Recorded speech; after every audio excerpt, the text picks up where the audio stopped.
I have the privilege of introducing the first person to speak tonight. I would like to introduce you to Miss Natasha Pierre, performing Let's Talk About Crazy.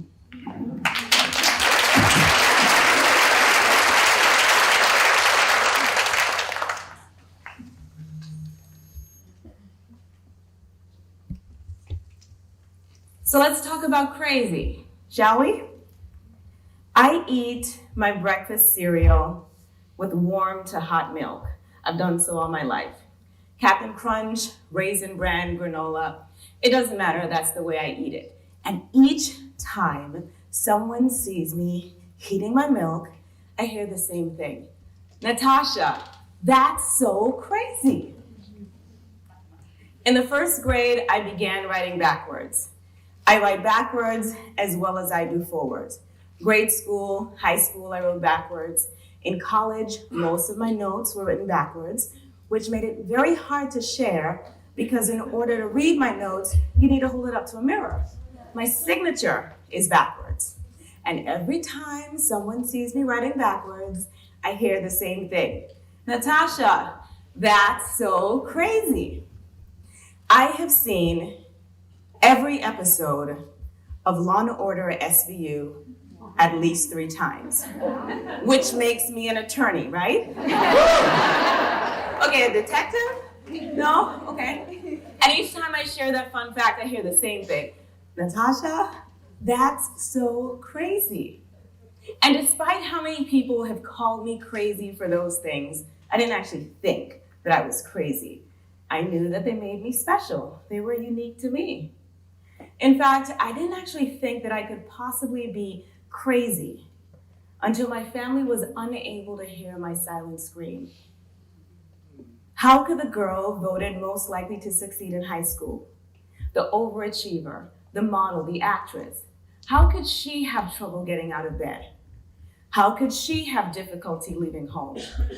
Why did she have so much trouble keeping a job?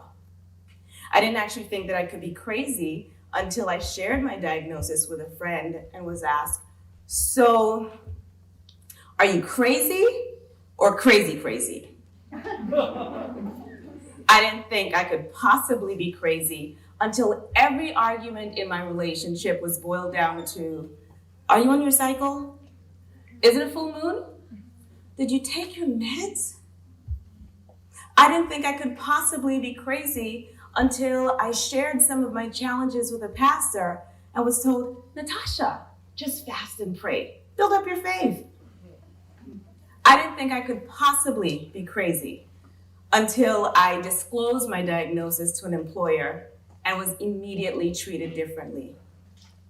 I didn't think I could possibly be crazy until a psychiatrist told me, Natasha, why don't you just file for Social Security? Because life as you know it has changed.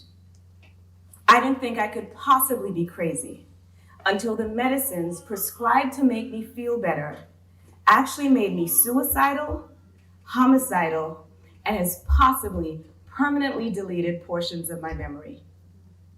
I didn't think I could possibly be crazy until I researched my diagnoses for myself and I saw me on the page. I was able to check every single symptom. It wasn't until an overnight stay in a psychiatric hospital that I realized, Natasha, no one is coming to save you. No one seems to even notice that you really feel like you're losing your mind. No one seems to care that you are fighting to live every moment of every single day. The suicidal thoughts were still there, but I didn't want to die. I wanted to live. I just didn't know how. Not with all the symptoms that I had. It took time, tears, trial and error, but eventually I was able to create a wellness plan that works for me, and now I'm showing others how to do the same.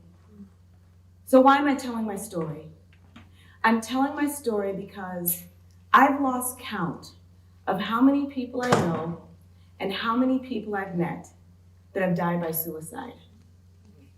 I'm sharing my story because my message may save the life of your parent, your child, your spouse, your sibling, or your friend. I'm sharing my story because someone needs to see that sometimes a person experiencing a mental health challenge looks like me or you. I'm sharing my story because I can no longer say #end stigma and #silence the shame, all while standing in the shadows in shame.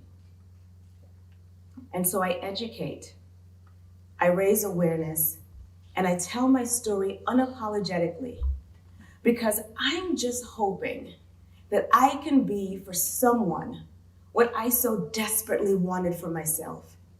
Hope. I am Natasha Pierre. I was diagnosed with bipolar disorder type 2, ultra rapid cycling, post-traumatic stress disorder, generalized anxiety disorder, and EDNOS, an eating disorder not otherwise specified. And so what? I'm also an author, a speaker, a strategist, an activist, an advocate, and a mental health champion. And this, ladies and gentlemen, is my brave. Thank you.